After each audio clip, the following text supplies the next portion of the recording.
This Kentucky factory is back from the dead. The American company GE used to make these water heaters in China. Now, once more, they can be proudly labelled Made in the USA. Dirk Bowman's worked here for almost 30 years, and for too long he'd been in charge of shutting down lines as the jobs disappeared overseas. All that's changed. It's completely gratifying to look around and say, you know, 2 years ago this place was full of cobwebs, old steel and no lights, and now we're actually making a product competitively that we never even dreamt of having before. It's not patriotism, but economics that's driven the revival of Appliance Park. This vast site, complete with its own traffic lights and postcode, used to employ 23,000 people at its height, making washing machines and dishwashers, until it became cheaper to make them abroad.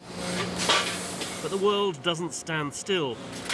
As wages went up in China, they came down here. The unions agreed to a pay cut for new workers. The cost of energy is falling in America. In Asia, it's rising. And transport is cheap at home, while the rising cost of oil has pushed shipping costs up.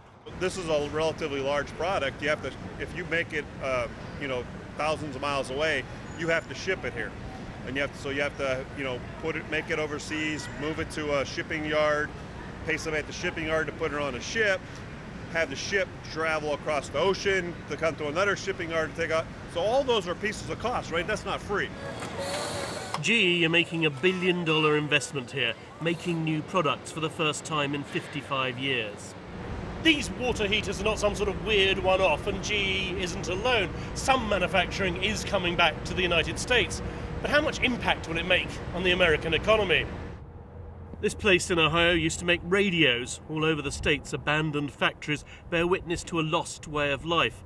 President Obama sees a rebirth of manufacturing as a key to America's revival. But economists warn it can never be the same. The problem is these are different kinds of jobs.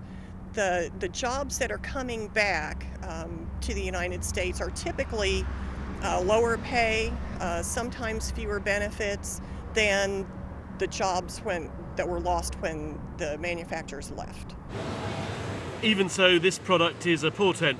Made in America makes economic sense. Once again, Mark Mardell, BBC News, Kentucky.